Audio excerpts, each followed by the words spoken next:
Я приветствую вас, дорогие друзья, уважаемые гости и подписчики моего канала. Марк Фейгин на связи. Здравствуйте, Марк Захарович.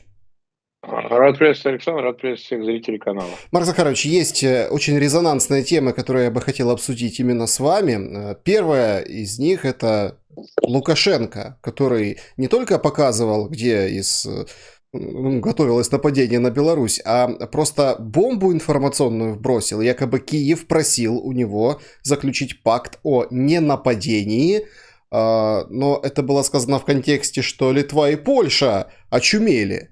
В Кремле это никак не прокомментировали. Что происходит за вот этой закулисной игрой Лукашенко и ситуацией между Украиной и Беларусью, как вы видите? Ну, здесь мало что изменилось. Лукашенко, как и прежде, пытается каким-то образом снять с себя этот груз. С одной стороны, обязательство перед Москвой вовлечься в коллективные действия против Украины, в которые он и без того увлечен. В феврале-марте, извините, именно он предоставил свою страну, территорию Белоруссии, в качестве плацдарма для атаки на Украину, вопреки своим же обещаниям, ничьим бы то ни было еще. Там можно долго рассуждать, но факт остается фактом. А с другой стороны, риски, которые возникают из-за вовлечения в эту новую авантюру, возможного наступления с севера, чего я, кстати, очень даже сильно не исключаю. Вот, уж в какой форме, в каком виде это будет, ну, это вопрос открытый. И последствия за вот это вовлечение, со которого соскочить ему все тяжелее. Чем дальше, тем больше. Это, в общем, уничтожение режима Лукашенко и всех, кто являются его производными, да, то есть это все начинает с семьи, заканчивая всей системой. Она более обширно понимаемая. Поэтому он к этому не готов, потому что, возможно, эту миссию возьмет на себя Украина, а в лицо Украины и Запад, потому что Лукашенко достал всех. Кстати сказать, он такой же военный преступник или одинаково несет ответственность с Путиным, о чем было заявлено. Потому что, вообще говоря, любой трибунал, который создастся, ну, вряд ли он создастся благодаря ООН, он же привлекает главного союзника Москвы, и им является именно Беларусь, не какая-то другая страна, не Иран, не Северная Корея, там, не знаю, кто бы то ни было, а именно Беларусь. Потому что именно Беларусь участник этого военного конфликта. Нравится это Лукашенко или нет. Вот как между этими двумя, с одной стороны, рисками и обязательствами пройти так, чтобы самосохраниться? Он вообще и до этого инфернальные заявления делал, понимаете? Предлагал ли ему Киев какой-то пакт о ненападении? Я этого тоже не исключаю. Может, он и сам его предлагал. Но, опять же, что взамен? Потому что все, что он хочет, это лояльность Запада. Ну, как лояльность? Санкции, какое-то будущее гарантированное, чтобы в случае поражения Москвы это не коснулось Лукашенко. Никто ему это условие не прогарантирует. Ни Киев, ни Господь Бог, никто угодно. Поэтому я думаю, что как раз из-за срыва таких возможных переговоров, таких договоренностей, или при посредничестве причем, может, непосредственно, он и психует. Потому что он понимает, что ответственность придется нести. И звучат уже над ним, раскатываются публичные разного рода угрозы, которые он не может.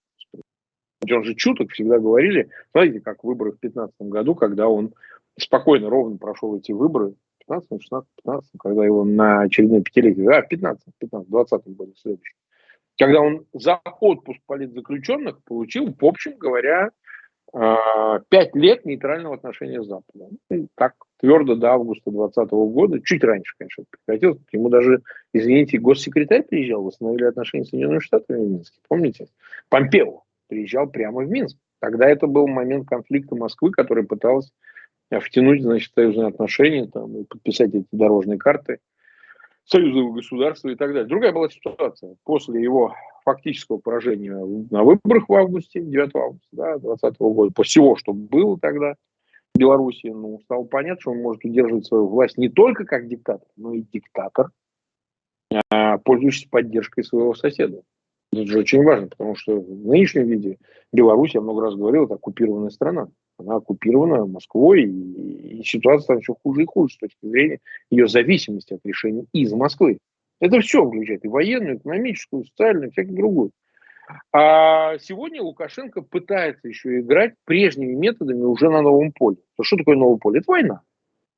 Понимаете? То, что каналы в 2015 году, сейчас уже с учетом войны, и даже в 2020 еще можно было, даже после то, что происходило с Тихановской и так далее, еще можно было что-то. Но когда война началась, уже все. поле для маневра закончилось. Сейчас любые спорадические вот эти лихорадочные действия, а они отражаются в заявлениях таких же Лукашенко, они скорее свидетельствуют о отсутствии вообще каких-то возможности зигзагов, каких-то маневров. Ну, например, может ли Лукашенко соскочить с вовлечения в участие в военной операции? Может быть, силами, вооруженными силами Беларуси можно и этого избежать. Сказать, что ну, они воевать не умеют, не хотят с украинцами воевать. Может, ну, наверное, еще сохраняет какую-то возможность. Но устраниться от того, чтобы использовать Беларусь в качестве плацдарма нападения или обстрела хотя бы на территории Украины, ну, он же уже не может. А как он скажет? Вы метаетесь все российские войска с территории суверенной Беларуси? Не может.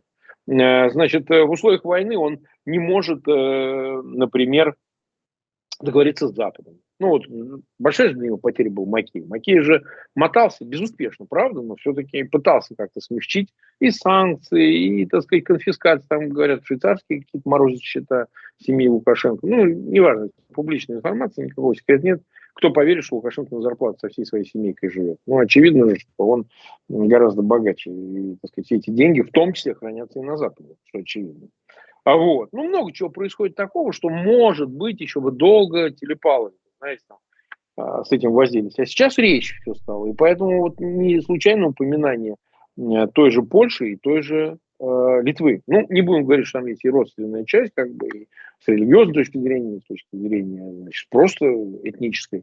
Но там ведь есть еще и некая месть за, помните, миграционный кризис, когда буквально накануне войны в 2021 году, да, Лукашенко возил иностранцев, это были езиды из Ирака, кто сейчас помнит, сейчас был всего-то ничего, да, 1,5 года назад, а он их, значит, швырял на пункты пропуска сначала Литвы, потом Польши. Помните, какой дикий скандал был, жуткий. Пропустите езидов и так далее. Я думаю, что это была операция Москвы, но они же тоже проверяли, насколько Европа окажется устойчивой к такому давлению.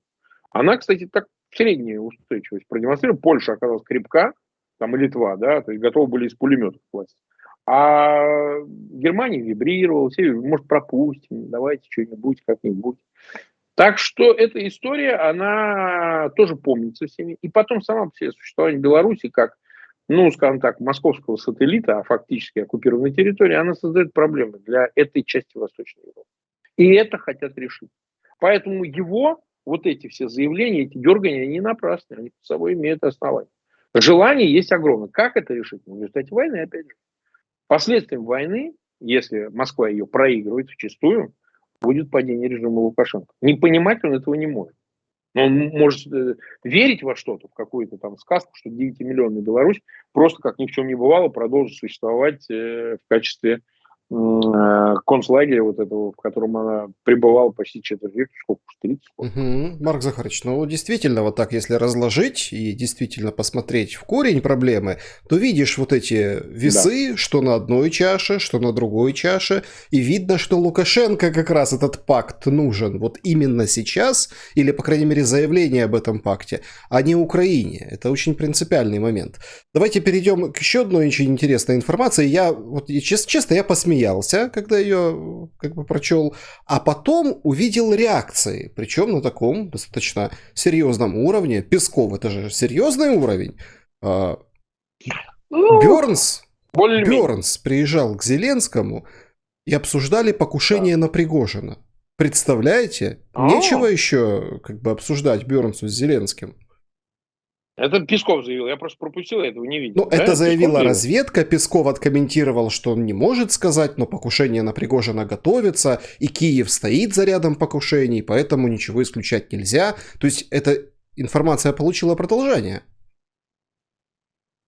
Ну, во-первых, почему бы Киеву не убить Пригожина, во-первых, начнем просто с этого. Да? А с чего бы? Это что Пригожин не убивает украинских граждан, почему Киеву не хотите убить их всех к чертовой матери одним разом? Война же идет. Это же не то, что так, добрые целовались в десна, значит, обменивались подарками, вместе там кошечек воспитывали, а тут вдруг ни с того ни с сего решили прибить. То есть сама по себе постановка вопроса о том, что ой, как страшно, Пригожина хотят убить. Да его там, знаете, приличное количество хочет разорвать на части этого товарища. Пусть иллюзии не питают. И не только, кстати, в Украине. В России, знаете, тоже целая очередь выстроится. Да и стрельнут. Поэтому с этой точки зрения сама по себе постановка, мы обсуждали. Я не думаю, что это нужно как бы Бернсу обсуждать, так сказать. Американская сторона тоже с удовольствием его разобрала бы на запчасти, так сказать. Они, по-моему, не сильно этого скрывают, этого Пригожина. Прибить бы его хотело бы очень много народу. Обсуждали ли это Бернс с Зеленским, я не знаю. Наверное, вряд ли, потому что это опция по умолчанию. Да? Есть возможность, прибьем. Вот, потому что как бы он всем надоел, и учитывая, что он является важным проводником решений Путина через вот свои прокси парамилитарные, ну, конечно, он важный элемент, кто ж поспорит. Ну, вы знаете, я не исключаю, что его и Генштаб может замочить, собственно, и российский. Так что даже напрягаться сильно не надо, потому что, повторяю, очередь стоит желающих, вообще говоря, его убить. Может быть, операцией Вот, прикрытия? поэтому... Вот такое заявление, такая информация. А прикрытие чего? Чтобы его когда убьют, сказать, что Ну, украинцы? конечно.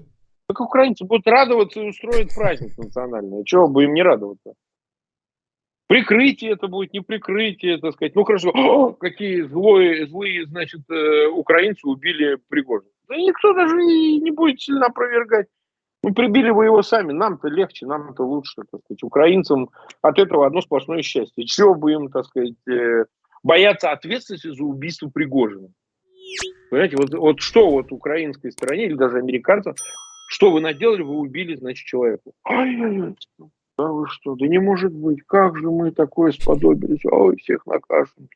Смешной разговор, потому что если его они захотят убить, то, вы знаете, ну, как бы именно Пригожин, так сказать, отнесутся безразлично, а так будут праздновать все, да, и там, и по одной, и по другой сторону границы. Поэтому, честно говоря, я не знаю, я не могу ответить, действительно ли это уже пошла какая-то операция прикрытия его попыток убрать, я не знаю. Но то, что у него есть враги, для меня очевидно. И то, что он долго не проживет, ну так, в обозримом десятилетиями, этого не будет никогда. Они его достанут, потому что тип он такой, который создавал себе массу врагов. Если это произойдет и обвинят в этом Украину, ну и аминь. Ну и, как говорится, Украина бы его бы не угрохала, если бы была бы возможность куда-нибудь обстрелять хаймерсами или же ракетными снарядами какой-то участок, где он находится, там, в Донецкой области или где-то, да, конечно, бы обстрелял. С удовольствием, да еще и радовалась бы. Ну, просто поэтому, знаете, это такая сомнительный то ли упрек, то ли обвинение. Да убивайте, хоть вот сейчас убивайте, вопросов нет. Нам чем больше вас перебьют, ну вот как бы рассуждение у украинского руководства и так далее, то тем лучше. Вы еще все друг друга переубиваете, чтобы вообще даже детей не осталось ваших, там, домашних животных. Поэтому, понимаете, как они неуклюже попадают в какие-то повестки на предмет того, что, понимаете как, Песков что, изображает, что это страна международного права, соблюдение, уважение его норм, обязательств, соглашений, и вдруг какой-то вот нашелся наглец в лице Украины, который вот нарушает международное право, хочет убить человека. Ой-ой-ой, это на фоне всего? Что, серьезно? Поэтому они выглядят иногда неуклюже, понимаете, там Захарова когда-нибудь выходит и начинает комментировать что-то, ну, в своей такой алкоголической манере, так, как будто бы Лавров, МИД, Россия, это страна, которая вот, ну, понимаете, как бабушек через дорогу переводит. Понимаете? Ну, это абсолютно никак не зацепляется одно за другое, понимаете? Люди, которые валят во рвы, значит, завязанными руками расстреливают в какой-нибудь Буче, Изюме, там, Ирпене и так далее, обычных граждан, ну, как бы вам бы помалкивать. Как бы если бы Чикатило, значит, сокрушался про то, что в садике вовремя кашу не раздали детям. Понимаете? Ну, и говорил, ай-яй-яй, как так можно? Дайте я раздам. Поэтому я бы сказал, что это ни на кого не производит уже давно впечатлений, все вот эти вещи. Вот. По большому счету, с Дугиной, с дочерью ни на кого не произвели впечатление. Ну, взорвали и взорвали. Война, вы что думали? И тут взрывать, и там взрывать. Взаимность. Взаимность. То есть при войне не думайте, что вы сможете, как ни в чем не бывало, значит, отдыхать на курортах Крыма или там, не знаю, вести себя так, как будто ничего не происходит. Так не Да, будет. Николаевский суд сегодня убивать. порадовал. Вы издали, собственно, ну, как бы такой Да, пресс-релиз, видел, да. но это, конечно, да, это Ну, прикалываются, они А, прикалываются. Про Стремоусова они, конечно, Да, да, прикалываются да. однозначно. Марк Захарович, и про повестку российскую еще одна такая история закручивается вокруг отъема имущества у уехавших россиян. Сегодня Да, Володин да. вокруг этого очень несколько таких заявлений сделал, что он в принципе и не против, только за дифференцированный подход. Вот у негодяев, ну, по мнению Володина, Да, нужно забрать. да. А я, конечно, имею, скажем так, соблазн спросить о вашем каком-то имуществе в Российской Федерации. Попрощались вы с ним или нет? А, Оно уже арестовано, понимаете? Мне я его не продать не могу, ничего. Ну, заберут, пусть забирают. Мне проще будет их вешать и забирать их имущество. Мне будет проще, понимаете? Ну, что ж, я бы рад бы, но, понимаешь, ты что, вот такая штука. Залазь в петлю. Не бойся, она быстро сейчас. Да. И позвонки. Понимаете, они то, что делают, они себе как бы выписывают приговор в свою очередь. Если они как-то думают, что это все в одну сторону гуляет, это они очень сильно ошибаются. Я понимаю, Россия – это страна беззаконная, в ней прав никаких, ничего. И отнять, а что мы можем сделать? Ну, отнимут. Но я еще раз повторяю, не надо потом будет подвывать, кричать, только детей не убивайте, потому что как бы они всего лишь навсего пользовались вашим имуществом. Понимаете, дело же не во мне лично. Вот они этого не до конца могут понять, что такое русская история, ее колесо.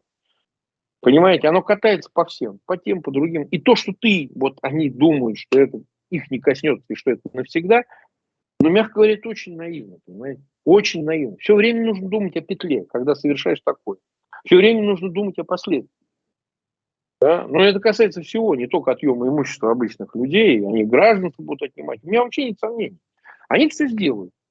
Но это лишний раз доказывает, знаете, у нас спор идет по этому тезису. А что нам оставить из путинской России? Ну ведь есть хоть что-нибудь, хоть за что-нибудь зацепиться. Сейчас последнее, по поводу чего ведет дискуссия. Понятно, как я всегда говорил, надо отменить все. Не должно остаться вообще ничего. От путинской России вообще ничего. Не надо ничего с собой брать, никакого груза. Понимаете, ни персонального, ни коллективного, ни какого-то иного. Народ. Мы же народ не поменяем. Другой страны не будет, другого народа не будет. А оказывается, что и народ можно поменять. Вот такое откровение. Оно состоит в том, что народ можно поменять в том смысле, что те, кто как бы вот такие, пусть куда-то там в Китай или куда-то еще, а те, кто нормальные, они вполне могут жить. И поэтому Россия может и скукожиться до меньших размеров. Ну, это не потому, что нам всем, может быть, хочется выходцам из России. Тогда. Но жизнь вот так, понимаете? Значит, в России нормальный человеческий нужен такой, как Володин? Вот он для чего нужен? И все, что, ну, мы понимаем, под Володиным все вот это вот наследство. А зачем оно? Вообще не надо.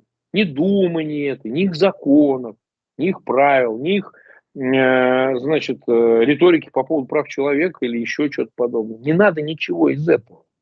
Будет Россия в масштабах северо-запада, в которой соберется все нормально, или во всех масштабах 1,9 суши. Вот только такая Россия нужна, а всякая другая не нужна.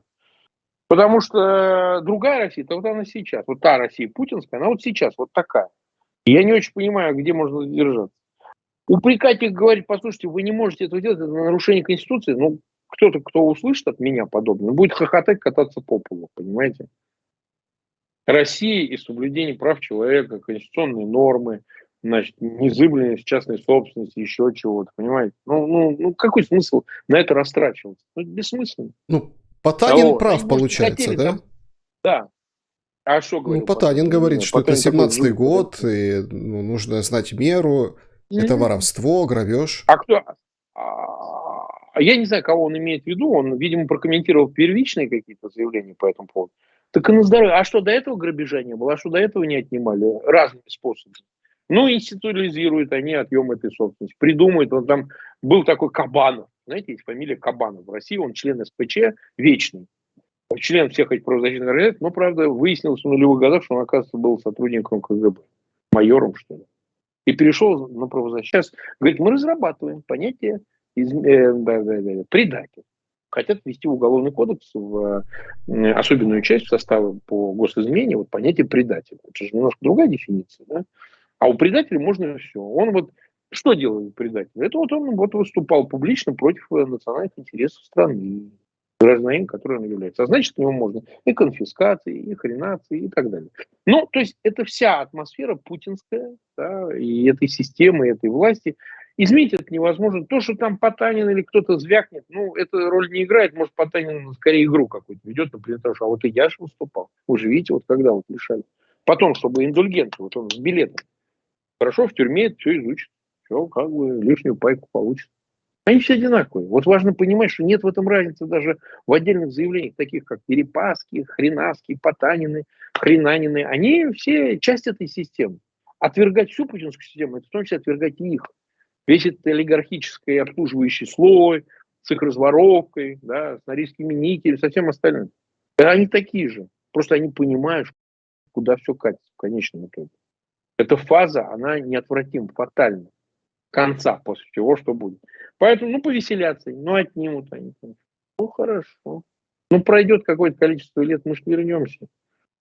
Мы ж вернемся. И что он будет вот петь, вот этот Володя? Патентованный гей, кстати сказать. То есть, ну, гей он нас не интересует. Пожалуйста, мы вообще не против ориентации. Я вообще абсолютно безразлично отношусь. Но как бы люди, которые заявляли о русском мире, традиционных ценностях, там, чуть ли не домостроя, они сами балуются поездками на ближние дачи с помощниками. Поэтому не надо нам из себя целку-то вот разрисовывать. И по имуществу, которое у него полностью, он же миллиардер долларовый, все оформлено на его маму 84 лет, который технически что ли работал в школе. Так уже это ни к чему, Марк Захарович, ни к чему уже это. Сегодня, Да, изображать не надо. сегодня Да, Госдума да, приняла, что декларации депутатов будут обезличенными. То есть мы открываем, смотрим, правильно. депутат Н, вот столько-то Да, имеет. все. Да, ну я думаю, вообще там больше ничего не будет, как бы это все переходный способ. Путин кидает аппарату власти, бюрократии, кидает какую-то кость, но мы вас там типа не будем подводить под все эти публичные рассмотрения ваших деклараций. Ну, это понятно, логично. Он хочет обезопасить себя от правящего слоя, который все равно будет страдать, потому что он их сильно ограничил по части пользования этим богатством, понимаете? Он дает им зарабатывать богатство, как и раньше, но вот пользоваться им. Это же все компрадорское отношение. Они же всегда наслаждались всеми этими возможностями, и дети их, и любовники, и любовницы, да, вне пределов России. Россию они же презирают. Презирают. Все в ней. Ну, это не, это уже даже констатация, это не то, что делает от этого хуже или лучше, но мы отдаем себе отчет, что эти люди, они почему-то покупали, извините, даже не в Крыму или там где-нибудь в Тюмени себе, значит, гасиенды, а почему-то на Лазурном берегу, что-то в Майами, а что вы там делаете? Так сказать, а потому что мы не любим Россию, отвечают они в кулуарах. Потому что мы не хотим с этим. Быдло на нас должно работать. Это как Ну с вот, паспортом если Кучеры, да, интервью Дудю, что... в том числе, но он вообще никто, он просто тупица, да, вы же видите, у него на морде все написано. Просто я к тому, что, значит, это, кстати, лишнее подтверждение, он сам родом из Украины. Более того, за там, не знаю, год или два до, или в каком-то там году, он чуть ли не год прожил в Украине, снимался в каких-то фильмах. Ну, этого мудака, значит, снимать, по мне, так зачем он себя называет актером? По-моему, он просто идиот и, так сказать, смоктуновки, видите ли, нашелся. Вот. Но сам факт, это очень демонстрирует не только их тупизм, да, а он тупой просто, ну вот по жизни тупой, но и хитрожопость страшная. То есть отправить жену, чтобы обзавестись паспортом на будущего ребенка, чтобы потом в Америке требовать воссоединения с семьей, ну это же очевидно, в какую сторону, куда это все. Мы же понимаем, что у каждого из них прибережен между ягодиц какой-то паспорт. Да? Паспорт израильский, паспорт там, американский, еще какой-то. Чтобы... А если что? Понимаете, и все они одинаковые, все одинаковые. Ни одного исключения. Это люди, христопродавцы самого последнего, значит, пошиба. Поэтому с этой точки зрения ничего нового. Логика там такая, что у Володина, что у Соловьева, что у Кучеры, что у Хренчеры. Все они одинаковые. Вот, потому что иногда возникает соблазн подумать, что они так совсем уж вот эта категория завихрилась, что они действительно повредились в уме и сами верят в то, что говорят. Я глубоко убежден, что это не так. Какая-то часть, конечно, верит. Ну, особенно обездоленная какая-то, вата отбитая, которая считает, что лучше того, что с ними не происходит, не происходило никогда и не будет происходить. Могут верить в это. Знаете, вера там в данном случае может иметь онтологический абсолютно характер. Им сказали, что они борются с фашизмом, значит, за родину дедов, они, может, в это верить. А вот эта публика, которая понюхала денег, которая покрутилась, Потому что ты не веришь, что в таком возрасте они так одержимостью стали страдать такой, что прям кушать не могут. Понимаете? Все они понимают, что на этом можно заработать, на этом можно на этом хайпе приподняться, потому что люди талантливые уехали. Ну, повторяю, вот кто такой этот обслуживающий богемка, значит, какой-то кучер? Он кто вообще? Актер. Он, говорит, снял. Да сейчас там снимается, вы представляете, какие-то Бузовы, Шмузовы, так сказать, они называют себя актерами зачем? Кто ты актер? Какой ты актер? Говно на У палку. меня, Какой ты уж актер? коли мы зашла речь об актерах, у меня вопрос, Марк Захарович. Мне интересно ваши Да. отношения и, собственно, ваш... Ну, я понимаю, что там, по делам в России в прогнозы давать это, наверное, бессмысленно. С Ефремовым Да? что будет? Он подал на кассацию, остаток срока... Да, не кассацию. Он подал по замене срока отбывания, на который его приговорил суд в связи с его ДТП в состоянии алкогольного и, возможно, наркотического опьянения, замену срока иной мерой. Вот. Это принуда работы, ну, практика по уголовно-процессуальному, уголовно-исполнительному кодексу. Вот. Я думаю, что, скорее всего, удовлетворят.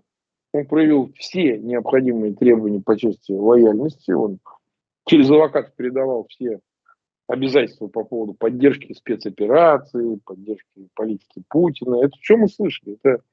Он потом, может, будет говорить, что я вот как бы сидел, и это не я, это мои адвокаты. Я понимаю, куда, в какую сторону.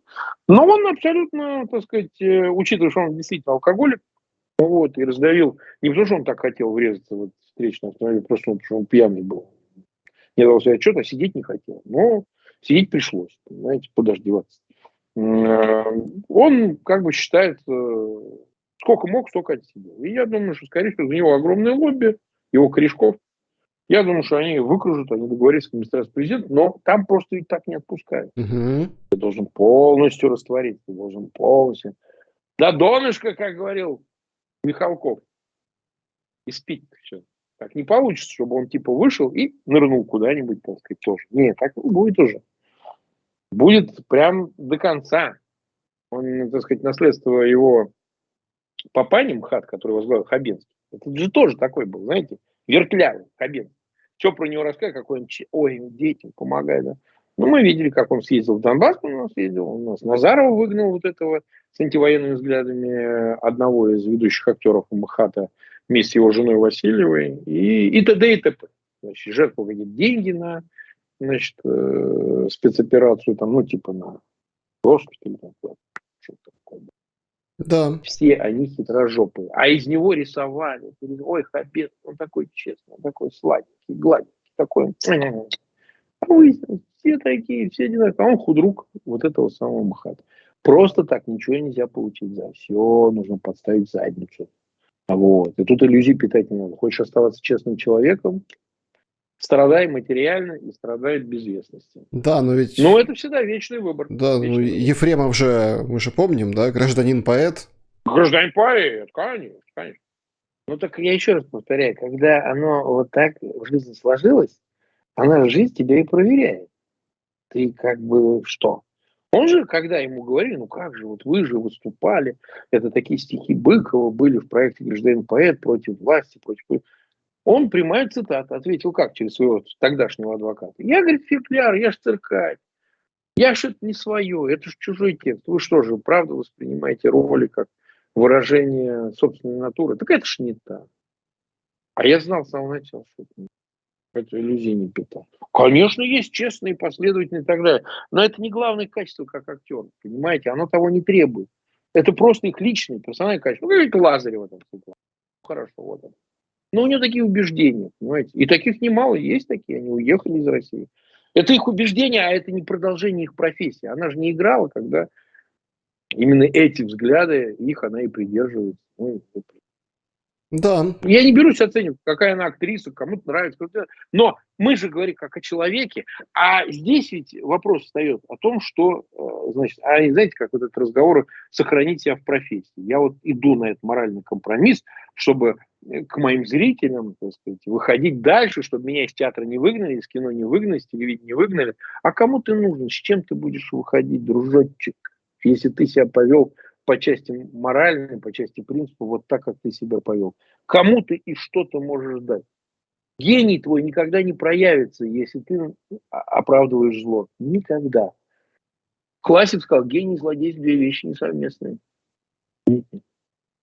Да, друзья, пожалуйста, подпишитесь на мой канал, поставьте лайк этому видео. Если не подписаны на канал Марка Фейгина, пожалуйста, сделайте это. Фейгин Арестович, бренд и помощь, она продолжает существовать. Да. Поэтому переходите, интересуйтесь. Это все на благое дело. Марк Захарович, финальный вопрос. Вот наверняка все его ждали в самом начале. Но я вот специально оставляю напоследок, потому что я хочу, чтобы вот мы поставили точку в этом троеточии танковом. Столтенберг говорит: страны, готовьтесь передавать танки. Мол, все, Да. все будет, Да. очень скоро. Германия там, понятно, не говорит ни да, ни нет, но все понимают, что разрешение будет. Будет. Нет, так они уже сказали, что Германия не будет препятствовать третьим странам передаче немецкой техники. Но это уже шаг именно к тому, чтобы и сама Германия окончательно приняла решение. Но раз леопарды передаются из Польши, почему леопарды? Это же уже вопрос только количества, а не принципиальный вопрос. Танки-то все равно немецкие, даже если они из Польши идут или из другой части НАТО. Согласитесь? Да, так вот вопрос. В Кремле бомбит? Кремля бомбит сильно. По этому поводу очень сильно бомбит. Только они даже не скрывают, они же об этом говорят. Я думаю, еще и потому, что они приложили массу усилий для того, чтобы эстаблишмент социал-демократической партии Германии, с которым тесные всегда были связи, ну, не мне рассказать, а Шрёдер и всех остальных, вовлечен был в то, чтобы какая-то его часть, чтобы этого не произошло. И отставка Ламберт, дамы, которая с самого начала, мягко говоря, занимала ту еще, выразимся мягко, позицию, да, по поводу Украины, поставок ей немецких вооружений. Она всегда была против всего. Ну, она волей-неволей, важно, риторически, так сказать, какие-то вещи заявляла, но, в принципе, мы помним, как она себя проявляла многократно. И поэтому, конечно, Германии приходится проходить через там, этап перелома и внутрипартийного, и внутри истеблишмента немецкого. Там, например, кстати, очень значительной частью московского лобби была торгово-промышленная палата Германии. Мало кто об этом знает. Она вся была наводнена, так сказать, русскими симпатизантами. Ну, понятно, торговать с Россией денежки туда-сюда, это тоже понятно. Но идут перемены глубокие именно в немецком обществе. Сейчас оно больше обращается к вопросам безопасности. Там же как было ощущение. Мы десятилетиями, говорили Германии, в силу итогов Второй мировой войны, живем под безопасностью, обеспечиваемой Соединенными Штатами Америки. Они имеют присутствие военное в Германии, там базы и так далее. Нам армия не нужна. Нам вообще военных решений не надо. За нас американцы решают. А вот. Это столкнулось на этапе, как это ни странно, нулевых и десятых годов с большими испытаниями по части второй операции в Ираке. Там, помните, Германия заняла особую позицию, между прочим. Это связано было и с продолжавшимся после Шрёдера периодом 16-летней Меркель, которая вообще пыталась понизить, деактивировать роль НАТО в Восточной Европе вообще. Не надо никого принимать, чтобы не раздражать Москву. Мы все это помним. Сейчас что-то меняется. Очень важно меняется, что да, с коллективным интересом появляется и некая собственная ответственность Германии как главной страны Евросоюза, будем говорить прямо, экономического донора во многом, для многих стран Евросоюза, что вопросы безопасности обойтись одним только упованием на Соединенные Штаты тоже не могут при всех коллективных консолидирующих действиях Запада и американского руководства по объединению стран Евроатлантического альянса, что нужно и самим вместе. В какой части? А в такой. Выпускать больше оружия, что там, кто поспорит, что немецкие технологии очень эффективные, что они дают 100 очков форы. Ну, не все, но важные. Уж точно по части поставки, по части производства военной техники, бронетехники, танков и всего остального. По части ПВО-систем, вот эти знаменитые Айрис, которые только-только начали производиться и так далее. И что нужно увеличивать это производство, наверное, и вообще помогать Евроатлантическому альянсу, в том числе и своими расходами. Ведь как удобно не тратить из бюджета на военные расходы и думать, что там американцы за нас что-то делают. А вот нет, вот бюджетную часть на военные расходы надо увеличить, в том числе, чтобы помогать таким странам, как Украина, отбиваться от агрессии и так далее. И это новое понимание, а это же раньше не было. Кто-то видит в этом опасности, упрекает Германию, возрождающуюся чуть ли не рэп. Это все слова пустые, потому что Германия вообще совершенно другая страна, сильно отличающаяся от той Германии, которая была там, не знаю, в первой половине 20 века. С этой точки зрения приходится преодолевать это наследство, и этот процесс идет очень-очень болезненно. Москва реагирует на эту перемену, понимая, что с Германией больше не договорятся, что не будет, так вы там танков не вздумайте поставлять, или там технику, или то. А все. Причем, заметьте, эта зависимость была двухканальная. Сейчас было заявлено, что фактически Европа и Германия, в частности, освободились от энергетической зависимости от Москвы, отказались ее от газа, ну, там, нефти частично, но газа, прежде всего. Зависимость доходила, говорят, разные цифры, эксперты говорят, я не претендую на экспертизу, там, до 45% газа природного поставлялось Москвой. Говорят, больше было. В пиковые периоды там больше 50% бывало. Ну, слушайте, то есть, ничего себе зависимость, да? А сейчас упало там до долей процентов. Ну, там, пара-тройка. И говорят, что это последний год, когда вообще вот последние уже оставшиеся проценты будут исчерпаны. Жижный газ, это сотрудничество с Соединенными Штатами, это альтернативные поставки и так далее. И в общем и целом это в общем свидетельствует о том, что Германия вполне может обойтись и без этой энергетической зависимости. Сколько копий было сломано, что от этой зависимости нельзя избавиться на десятилетия. Сколько об этом говорилось. И при Меркеле. Ой, нам нужен серый поток-2, мы никак не избавимся. И ничего. Закрыли, прикрутили, открутили. Нет больше никакого северного потока. Все нормально. Оказывается, все решаемо. Оказывается, все преодолимо, если иметь волю, политическую волю. Так и с танками, и с самолетами, там, не знаю, и с бронетехникой, ракетами. Нужна воля, проявить волю. Идет борьба воли, понимаете? И Москва стала все чаще уступать. Ее воли не хватает. Криков вот так, а воли нет. Да, да, да. Марк Фейгин, спасибо вам большое за ваше время и ваши мысли. Нет, что? Да. Друзья, берегите себя, всем добра и света, увидимся обязательно. До скорого.